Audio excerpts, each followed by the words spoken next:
College शिक्षा विभाग राजस्थान द्वारा आयोजित विद्यार्थियों में विषय परक ज्ञानवर्धन, अकादमिक समस्या समाधान एवं समय के रचनात्मक उपयोग हेतु ज्ञानदूत कार्यक्रम 2.0 में आप सभी विद्यार्थियों का स्वागत एवं अभिनंदन। विश्वविद्यालय पाठ्यक्रम के अंतर्गत ई कंटेंट निर्माण एवं ऑनलाइन लाइव कक्षा कार्यक्रम में आज हम चर्चा करेंगे समाज शास्त्र विषय के बारे में।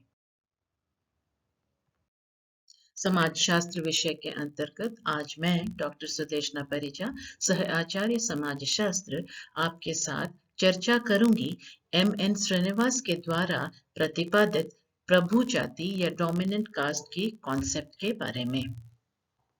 डोमिनेंट कास्ट या प्रभु जाति पर आधारित आज की व्याख्यान की रूपरेखा निम्नानुसार रहेगी।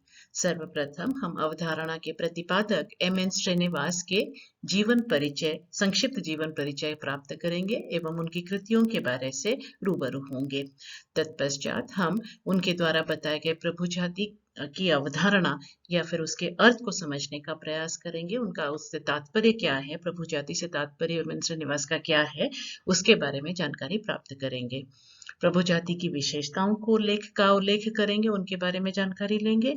प्रभु जाति के प्रकार्य यानी जिस कम्युनिटी में प्रभु जाति पहचानी जाती है या फिर उसकी आइडेंटिटी होती है, उसके अंतर्गत वो क्या फंक्शंस करती है, स्ट्रक्चरल फंक्शनल अप्रोच अपनाते हैं एम.एन. श्रीनिवास के अध्ययन के अंतर्गत। तो प्रभु जाति के प्रकार्य क्या है उस कम्युनिटी के अंदर जहां पर वो पहचानी जाती है प्रभु जाति के रूप में, उसके बारे में जानकारी प्राप्त करेंगे।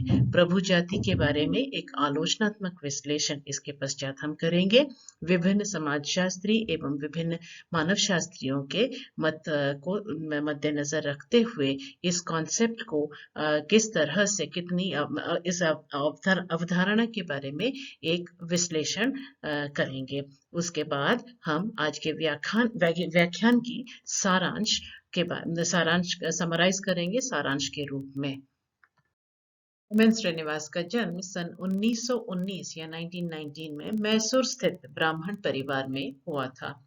स्वतंत्र भारत में वे प्रथम पीढ़ी के समाजशास्त्री माने जाते हैं।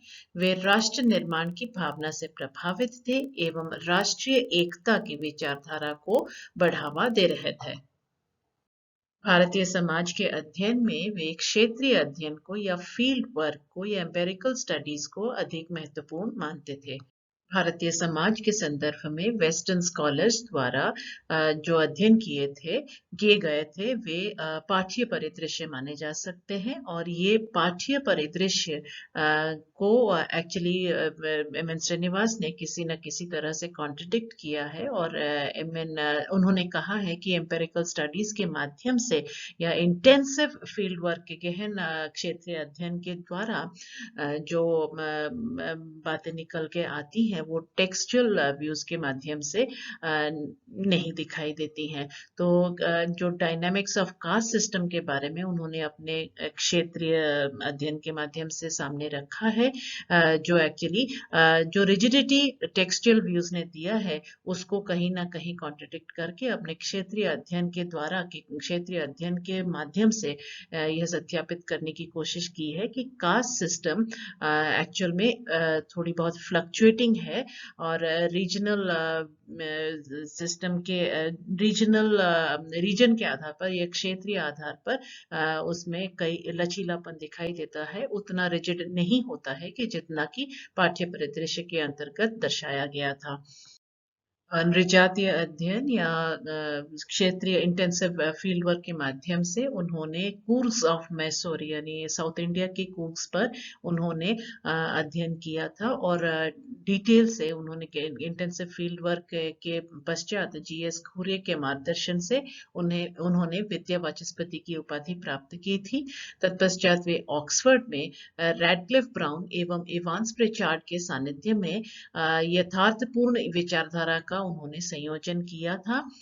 एक तरह से देखा जाए तो श्रीनिवास ने भारतीय समाज के अध्ययन में इवांस प्रिचार्ड एवं रैडक्लिफ ब्राउन के स्ट्रक्चरल फंक्शनलिस्ट अप्रोच यानी संरचनात्मक प्रकार्यवाद सिद्धांत से वे प्रभावित थे एवं कहीं ना कहीं उस विषय को, उस उपागम को, समाजशास्त्र के अंदर उस उपागम को उन्होंने भारतीय समाज को समझने में, इंटरप्रेट करने में प्रयोग में लिया था। इंडियन सोशियोलॉजी में स्ट्रक्चरल फंक्शनल अप्रोच को इंट्रोड्यूस किया था। तो इस दृष्टि से देखा जाए तो श्रीनिवास के कृतियां कहीं ना कहीं भारतीय समाज के संदर्भ में एक पैराडाइम शिफ्ट माना जा सकता है कि जब हम टेक्सचुअल व्यूज के आधार पर भारतीय समाज को समझने की कोशिश कर रहे थे, उन्होंने एक क्षेत्रीय परिदृश्य को सामने रखा है और स्ट्रक्चरल फंक्शनल अप्रोच को अडॉप्ट करने का प्रयास किया था।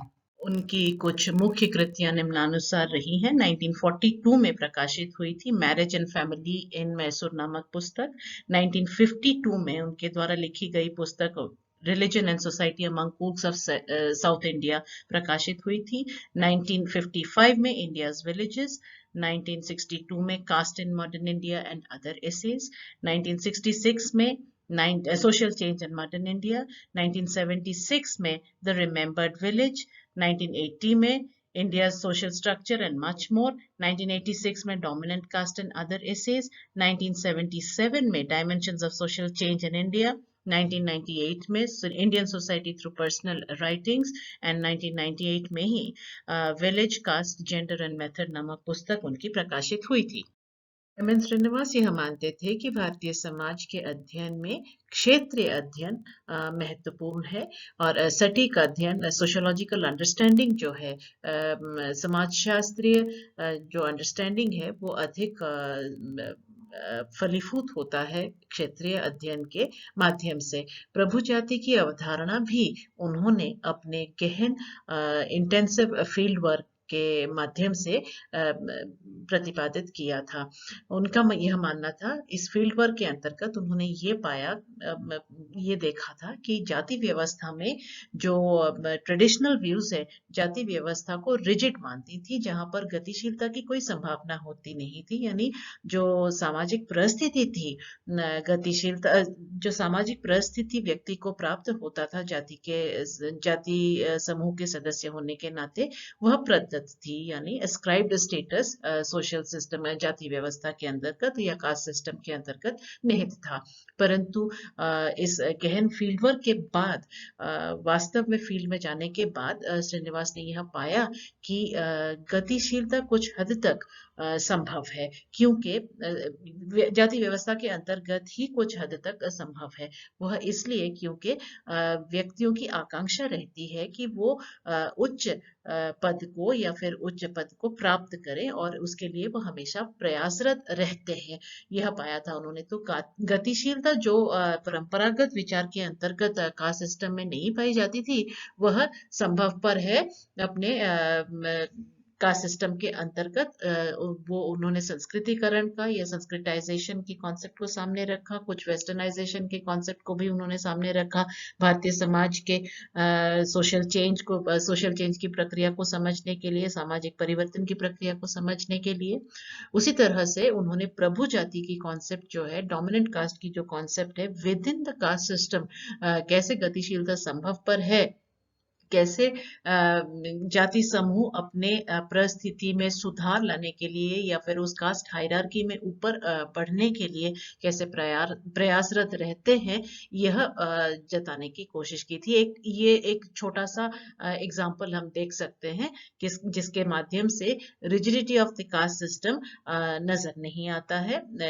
ये जो प्रभु जाति की कॉन्सेप्ट है, बिकॉज पीपल वो एमुलेट करते हैं, निम्न जाति के लोग एमुलेट, संस्कृतिकरण की उन्होंने जो कॉन्सेप्ट दी थी वो एक्चुअली बताई थी कि किस तरह से एम्यूलेट करके लोअर कास्ट के व्यक्ति उच्च कास्ट में शामिल होने का प्रयास करते हैं, उनके जीवन शैली को अपनाते हैं, उनके लाइफस्टाइल को अपनाते हैं, उनके वेशभूषा को अपनाते हैं और ऐसे कई अनुसरण के तरीके अपनाकर अपनी कास्ट हायरार्की में, उनकी परिस्थिति में सुधार या फिर हायरार्की में ऊपर उठने का प्रयास करते हैं। तो जो ट्रेडिशनल व्यूज थे कास्ट सिस्टम के बारे में, जो कि यह गतिशीलता संभव पर नहीं है, बताता था।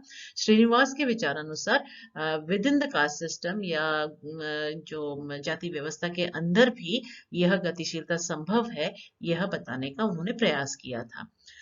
वो ये मानते थे कि प्रभु जाति का प्रभाव जो है वो ग्रामीण क्षेत्र में ही अधिक देखने को मिलता है, यानी कि प्रभु जाति एक लोकल पैरिकियल कॉन्सेप्ट है जो विलेजेस के अंदर देखने को मिलता है, और ये डिफर करता है, रीजन टू रीजन डिफर कर सकता है, कि डिपेंडिंग अपॉन कि कौन सा कास्ट, वो ये जरूरी नहीं है कि बहुत ऊंचा हो वो कास्ट हायरार्की के अंतर्गत, परंतु कहीं ना कहीं वो रिलेटिवली हायर स्टेटस का हो, परंतु न्यूमेरिकल स्ट्रेंथ के आधार पर या फिर उनकी संख्या के आधार पर वो अपने प्रभाव या इन्फ्लुएंस या पावर एक्सरसाइज कर सकते हैं, इकोनॉमिक और political, any kind of power वो एक्सरसाइज करने की स्थिति में रहते हैं, due to the numerical strength, और फिर due to the possession of landed property, या लैंडेड प्रॉपर्टी की अधिकतर मात्रा में उनकी ओनरशिप या स्वामित्व होती है, तो उनकी प्रभाव अधिक होता है उस क्षेत्र के अंदर।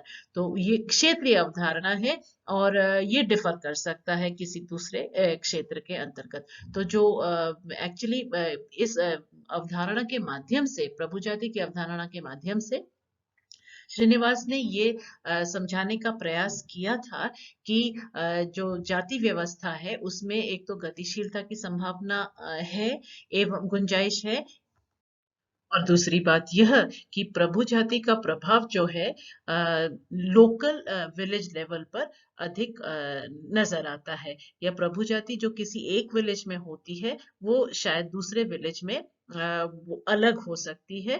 और ये जो कास्ट एंड सब कास्ट और वर्ण आश्रम व्यवस्था के अंतर्गत उन्होंने समझाने का प्रयास किया था।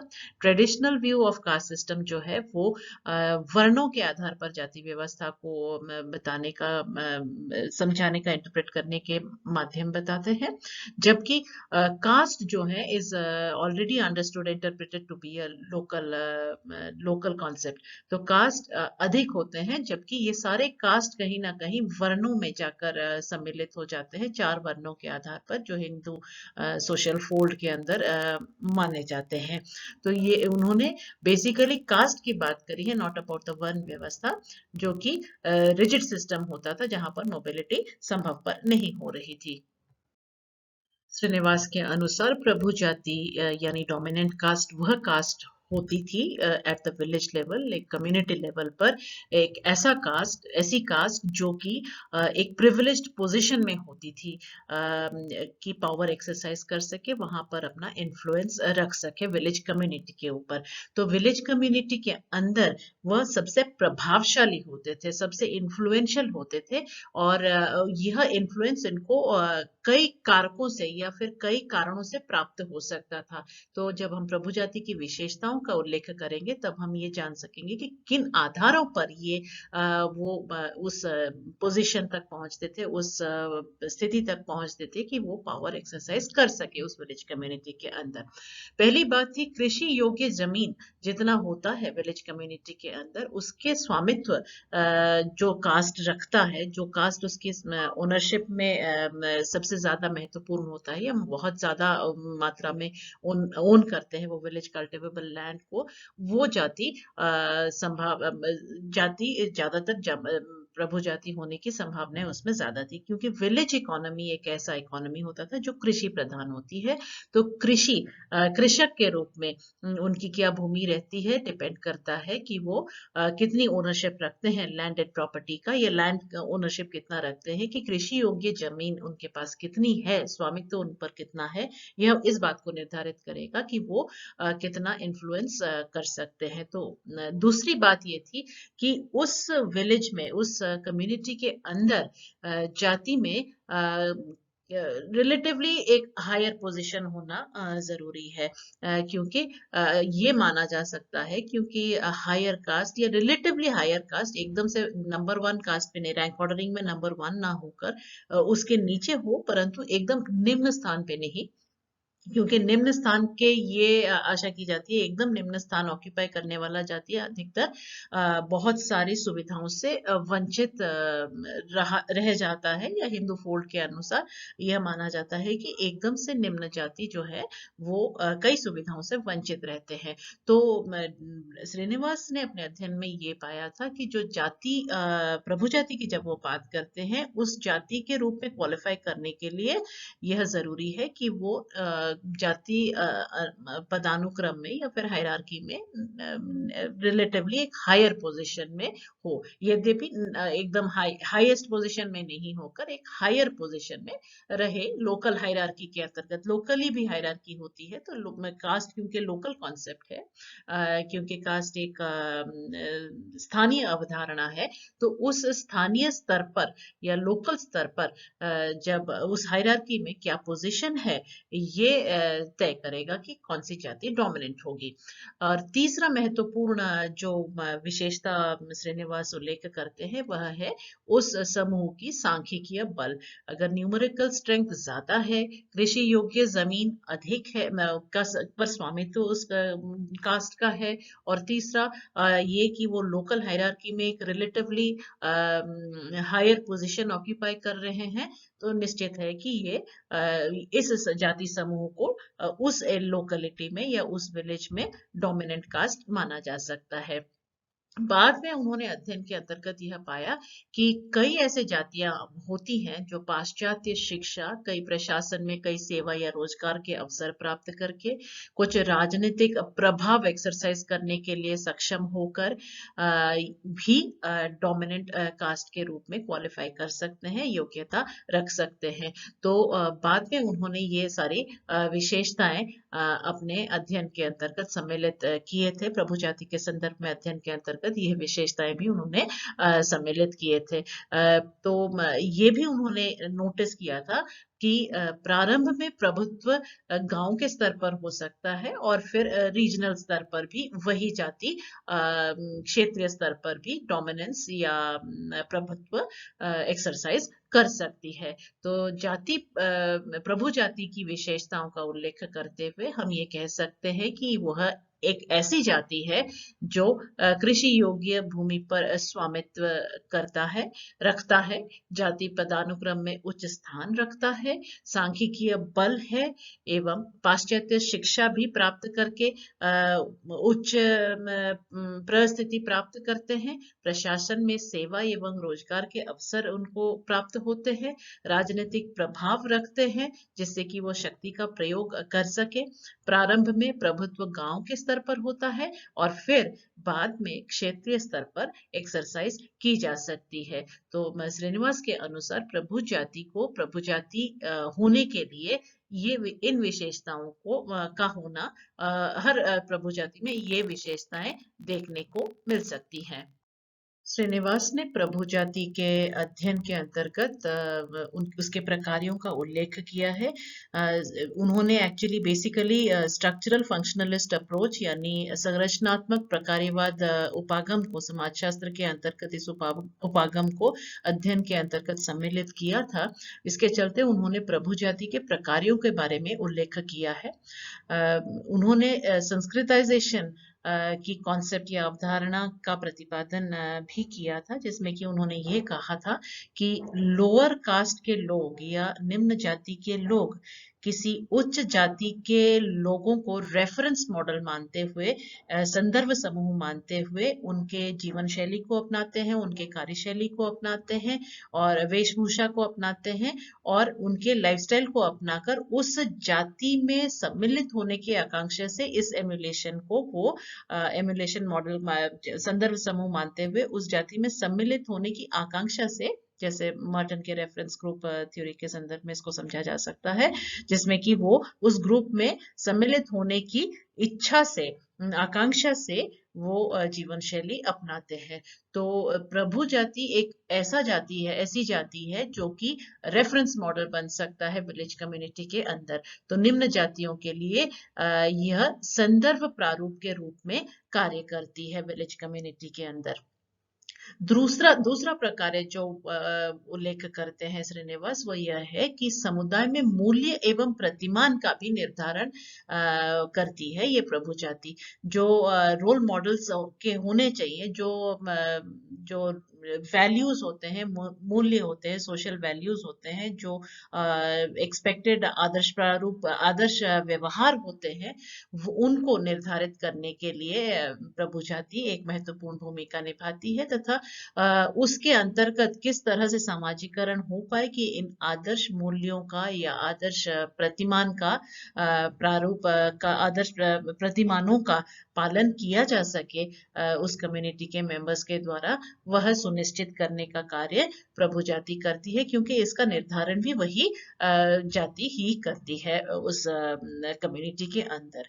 तीसरी जो प्रकार्य उन्होंने उल्लेख किया है वो है उस जाति का राजनीतिक, उस क्षेत्र में राजनीतिक प्रक्रिया पर प्रभाव, क्योंकि वो सक्षम होती है, क्योंकि उसके पास कुछ संसाधन ऐसे होते हैं जो राजनीतिक सत्ता पर प्रभाव डालने के योग्य होते हैं, तो वो पॉलिटिकल प्रोसेस को भी कहीं ना कहीं निर्धारित कर लेते हैं।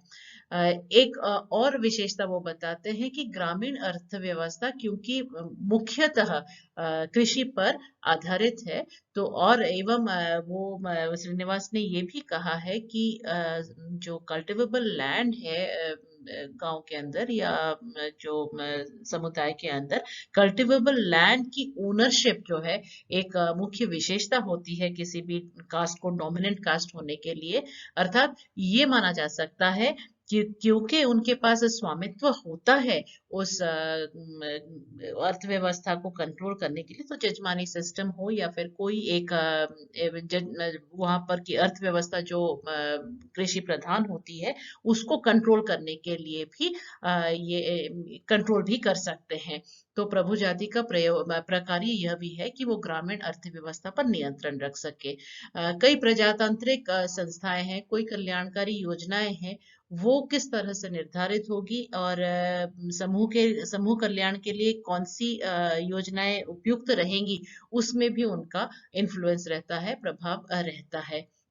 मॉडर्नाइजेशन के युग में कौन से तत्वों को सम्मिलित किया जाना उपयुक्त रहेगा विलेज कम्युनिटी के लिए, वह भी इस निर्धारित करती है ये प्रभु जाति। यानी प्रभु जाति एक ऐसी जाति है जो प्रभावशाली हो जाती है और प्रभाव उसका रहता है, और उसकी जो से है, इन्फ्लुएंस है, वो कहीं ना कहीं विलेज लाइफ को सोशल, पॉलिटिकल और इकोनॉमिक सारे पहलुओं को संचालित करती है या फिर उसको इन्फ्लुएंस करती है, उस पर प्रभाव डालती है।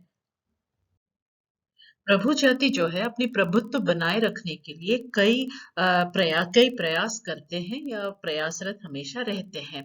तो सबसे पहले ये कहा जा सकता है कि ये जाति संगठन के माध्यम से अपने प्रभुत्व को बनाए रखते हैं, एकता के सूत्र में बंधते हैं, एज अ ग्रुप वो यूनाइटेड रहते हैं, एवं कई प्रस्ताव पारित करके, कई रेजोल्यूशंस पास करके वो जाति संगठन की एकता को बनाए रखते हैं या फिर उस समूह को एक सूत्र में जोड़ के रखते हैं।